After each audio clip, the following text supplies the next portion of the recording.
ایک وہی مرد حق ہے جو کھڑا ہوا اس سارے فاشزم کے خلاف، میرا لیڈر جو پچھلے 15 دن سے بجلی کے بغیر اس قید و بند کی صحبتیں برداشت کر رہا ہے، جسے یہ بھی علم نہیں ہے کہ اس کی بہنوں کو کس حالت میں کس جیل میں پھرایا جا رہا ہے۔ رات کی تاریکی میں تو صرف ڈاکے مارے جاتے ہیں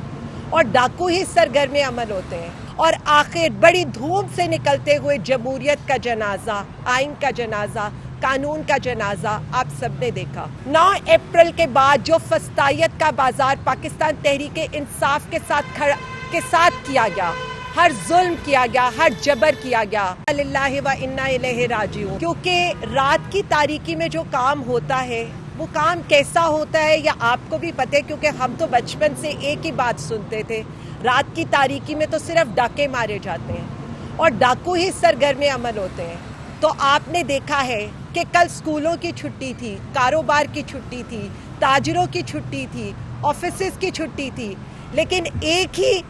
جگہ کام کر رہا تھا، اور وہ جگہ کام کری تھی جو صرف اپنے مفادات کے لیے وہاں پر فارم 47 کی حکومت ہے وہ کھڑی کام کر رہی تھی، اور رات گئے کیا صبح فجر تک وہ یہی سارے کام کرتی رہی، اور آخر بڑی دھوم سے نکلتے ہوئے جمہوریت کا جنازہ، آئین کا جنازہ، قانون کا جنازہ آپ سب نے دیکھا۔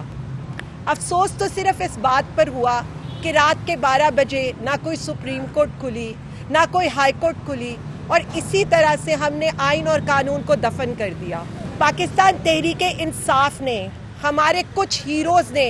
جو رول پلے کیا اس آئینی ترمیم میں، اور صرف یہ بات بتا دی کہ آپ فارم 45 پر آئیں اور آپ ہمیں فارم 45 پر ہرائیں، اور آپ فارم 47 پر آ کر ہمیں اقلیت میں کھڑا تو کر سکتے ہیں، لیکن آپ ہمیں کسی غیر آئینی، غیر قانونی کام کرنے پر دھوس دھاندلی کے باوجود آمادہ نہ کر سکے، اور سب نے دیکھا کہ صرف تحریک انصاف نے اس سارے عمل کا بائیکاٹ۔ میں صرف اتنا کہنا چاہوں گی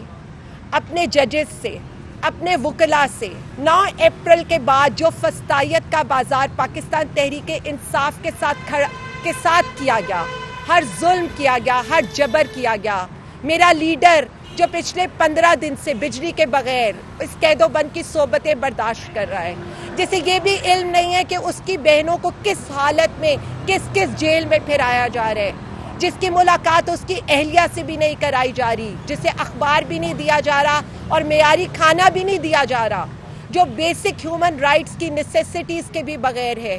اس نے صرف اتنا کہا کہ میں آخری سانس تک اپنی قوم کے لیے لڑوں گا، اور اس نے نہ صرف یہ کہا بلکہ کر دکھایا۔ ایک وہی مرد حق ہے جو کھڑا ہوا اس سارے فاشزم کے خلاف، اس سارے ظلم کے خلاف، اس سارے جبر کے خلاف۔ آپ نے دھوس دھاندلی پر آئینی ترامیم تو قبول کروا لیں، لیکن مجھے صرف اتنا بتائیں کبھی آپ عوامی حمایت حاصل کر سکیں گے؟ آپ نے اسلامی روایات کے اگینسٹ یا آئینی ترامیم تو قبول کرا لیں، لیکن مجھے صرف اتنا بتائیں کہ کیا کوئی یہ کہہ سکے گا کہ عمر بن خطاب سے بھی کوئی عام شہری سوال کر سکے گا،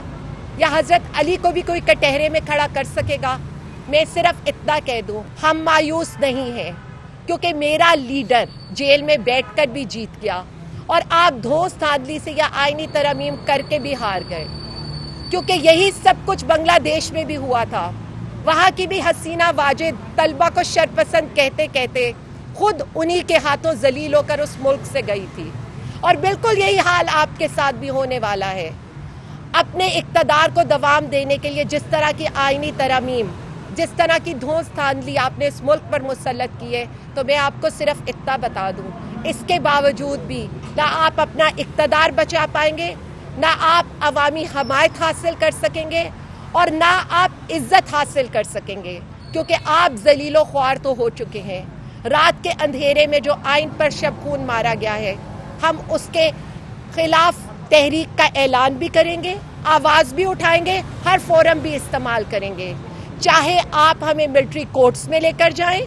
چاہے آپ ہمارے اوپر اور کیسز بنائیں، چاہے آپ چادر اور چار دیواری کے تقدس کو پامال کریں، ہم اس ظلم کے خلاف کھڑے تھے، کھڑے ہیں اور کھڑے رہیں گے۔